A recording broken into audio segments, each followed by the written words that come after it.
Otro efecto importante que me gustaría resaltar por sus impactos sobre los territorios es que hasta ahora en el ámbito de la producción, cuando la producción simbólica se distribuía en soportes, los soportes eran físicos, y los soportes desplazaban físicamente un soporte a otro. Es decir, yo en una librería, en una estantería, si pongo un libro en un sitio determinado, no puedo poner otro. Hay un desplazamiento físico. Si yo escribo un artículo de opinión en un diario, ese artículo desplaza a otro posible artículo. Si yo pongo una canción en la radio, durante ese tiempo esa canción desplaza a la otra posible. Estamos en un entorno donde, gracias a la digitalización, nos permite en un pendrive tener toda la crítica toda la teoría marxista, toda la crítica marxista, y luego hasta le podemos incluir un par de boleros o una canción romántica.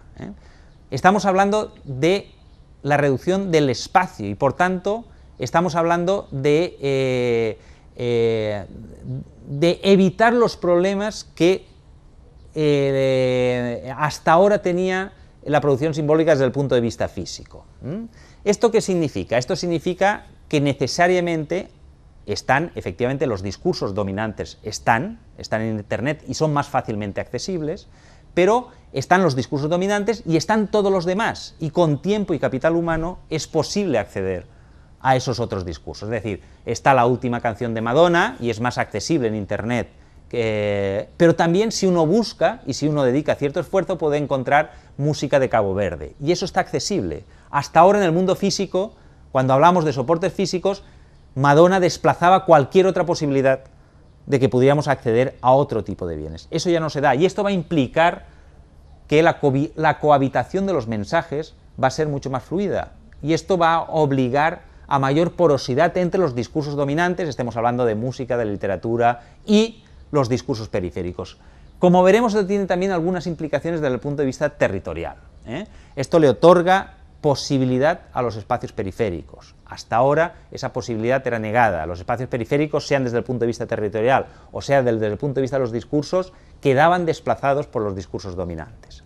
Esta nueva posibilidad, por la reducción del espacio físico, esta nueva posibilidad otorga nuevas posibilidades a los espacios periféricos. Y también la revolución de los transportes permite que demandas que hasta ahora no generaban masa críticas para incentivar la producción de bienes culturales desde el punto de vista económico, con la revolución del transporte de los bienes simbólicos, de lo que estamos hablando es la posibilidad de agregar demandas.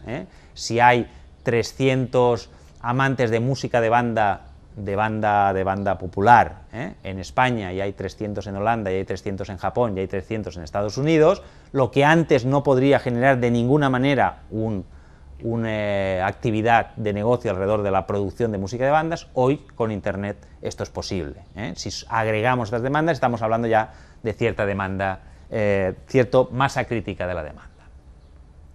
Para interpretar el cambio en el proceso de producción simbólica, nosotros utilizamos las metáforas del modelo hígado y el modelo ovario. ¿Cuál es el modelo tradicional de las industrias culturales? El modelo tradicional es el modelo ovario. Tenemos las industrias culturales cuyo objetivo principal es seleccionar, desde el ámbito de la creación, seleccionar a los agentes creadores, los incorpora en su seno, y el proceso trata de alumbrar la obra creada. Su función es alumbrar la obra creada y distribuirla por el conjunto de la demanda.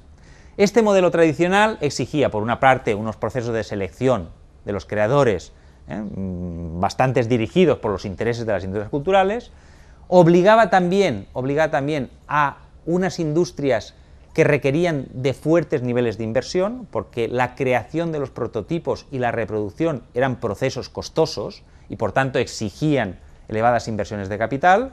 Si estemos hablando de la industria editorial, estemos hablando de la industria cinematográfica, estemos hablando de la industria discográfica, que requerían fuertes inversiones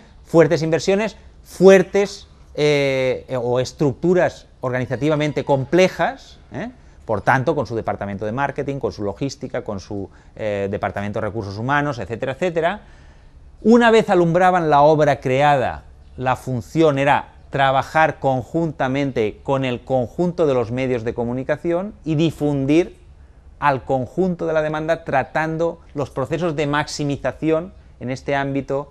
Se conseguían la maximización de beneficios cuando por cada obra creada uno vendiera más soportes físicos. Por tanto, eran estrategias de maximización de las audiencias. Cuando se consiguen elevados beneficios es cuando se consigue, para una misma obra creada, vender muchas copias. Esta era la estrategia de las industrias culturales. En este modelo útero, el valor de la creación, o la creación se enfrentaba a la industria cultural de una manera asimétrica, es decir, era imposible comunicar al creador con el usuario consumidor sin pasar por las industrias culturales. Esto generaba un poder de negociación en las industrias culturales frente a la creación bastante elevado, y por tanto que las retribuciones a la dimensión creativa no sean demasiado elevadas. Pero también había que pagar todo este sistema, hay que pagar todo este sistema, y por tanto realmente el precio compensaba en mayor proporción al conjunto del sistema, al sistema de mediación, porque requería de estructuras muy complejas, de logísticas muy sofisticadas. Llevar un libro a una librería exige una logística muy complicada. ¿Cuáles eran los valores sociales de este proceso? Es decir, los valores que nos servían no solo a la industria cultural, sino al conjunto de la comunidad. Uno es el proceso de selección. Efectivamente, entre todos los creadores posibles, las industrias culturales hacían el trabajo anticipado de ver qué es lo que había, qué podía valer la pena desde el punto de vista de la creación. Y por tanto ya nos dan un producto masticado, es decir, que ha pasado ciertos filtros en términos de calidad, de creatividad, etcétera, etcétera. Este era un valor social que nos servía a todos. Y otro valor social es la propia promoción de la creación. Estas industrias culturales permitían un sistema de vida, un estilo de vida que recompensaba a los creadores de manera que continúan creando. El nuevo modelo de las industrias culturales es el modelo hígado, que la diferencia desde el punto de vista visceral del hígado y el útero, así como el útero tiene una única función, que es la gestación. Aquí estamos hablando de un espacio del hígado que cumple 200 funciones fisiológicas en el cuerpo humano. Es decir, lo que hace el hígado hace muchísimas cosas y de distintas maneras. Si en el modelo anterior las industrias culturales eran el proceso de mediación entre la creación y el consumo, el uso de los bienes culturales, aquí estamos hablando de diferentes características de los negocios que conectan a creadores con creadores, a usuarios con usuarios, a creadores con usuarios, donde la información, es decir, desaparece el proceso de mediación que ejercían las industrias culturales y los contactos se dan a distintos niveles y con distintas características, y por tanto también la posibilidad de generar negocio en estos contactos es mucho más diversa. Aquí estamos hablando para que entendamos de qué tipo de actividades son estas industrias culturales que ahora conectan a distintas dimensiones en ese proceso entre creación y consumo, uso de los bienes culturales. Podemos hablar de algunas de estas nuevas industrias culturales. Aquí tenemos, por ejemplo, Apadrina un artista. Este negocio, esto es un nuevo negocio, que consiste en que los músicos suben su música a una página web, los usuarios consumidores escuchan la música y si les gusta, invierten pequeñas cantidades de dinero en esa música, de manera que cuando hay muchos usuarios que invierten en una determinada música, llega el momento cuando llegan a los $50.000, cuando llegan los usuarios votan monetariamente a la música y por tanto cuando consiguen los $50.000 se produce el disco, el soporte físico. Y los que han invertido en ese disco reciben beneficios en caso de que el disco obtenga beneficios. Este es el nuevo modelo de industrias culturales, es decir, poner en contacto a creadores musicales con potenciales compradores, usuarios, y hacen valoraciones alrededor, es decir, ejercen esa función de mediación, de elección entre los creadores. Aquí tenemos otra página web que es una editorial donde desaparece toda la labor de intermediación de la editorial. Es decir, aquí en esta página web uno lo que hace es editarse, se convierte en editor de sus propios libros, y tiene un espacio donde se venden, donde si al resto les interesa esos libros, pues pueden comprarlos, pero el proceso es muy sencillo, son 20 minutos como máximo convertirse en autor de un libro, y aparece, si alguien quiere comprarlo, aparece ese libro físicamente. Tenemos otro tipo de actividades relacionadas, por ejemplo, aquí, donde uno envía una canción a esta página web y a través de un proceso de algoritmos matemáticos determinan cuál puede ser el éxito comercial de la canción que uno le está enviando. Está valorando mi creación artística de manera que en función de la puntuación que aquí me salga, yo puedo decidir o no convertirlo en una producción real, en una producción con un soporte físico.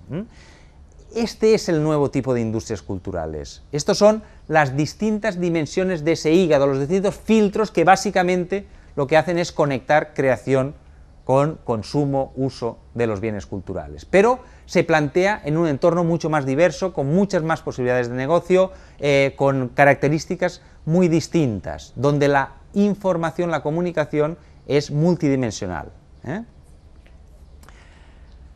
Por tanto, estamos hablando de unas industrias culturales en este modelo hígado que deben seguir cumpliendo con el rol principal del tradicional de las industrias culturales, que es una mediación inteligente entre los procesos de creación y consumo y al mismo tiempo promover la creación, pero ahora no estamos hablando, este nuevo modelo de industrias culturales no requerirá de una localización, integración y centralización tan estructurada y que delimite con tanta claridad el binomio centro-periferia. Históricamente las industrias culturales se han concentrado en determinados espacios geográficos e incluso los creadores han tenido que ir, concentrarse también físicamente alrededor de donde estaban las industrias culturales. Ahora estamos planteando un modelo donde ya no está tan clara esa relación, ese binomio centro-periferia.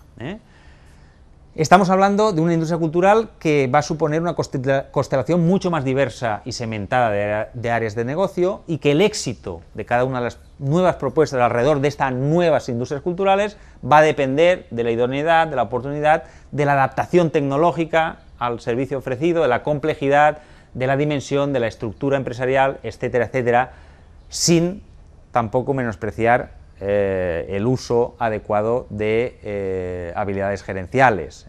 Pero estamos hablando de cosas mucho más diversas. Y finalmente estamos hablando de unas industrias culturales donde la materialización del valor en la industria del modelo útero se materializaba el valor de la creación a través de la venta, uno pagaba un canon por el soporte físico. Esta era la manera de materializar el valor económico en el modelo de las industrias culturales tradicionales. Aquí estamos hablando de un modelo donde probablemente la materialización del valor económico de la creación se realice más a partir de la negociación de las audiencias, es decir, de la publicidad, del pago por servicios auxiliares, etcétera, etcétera.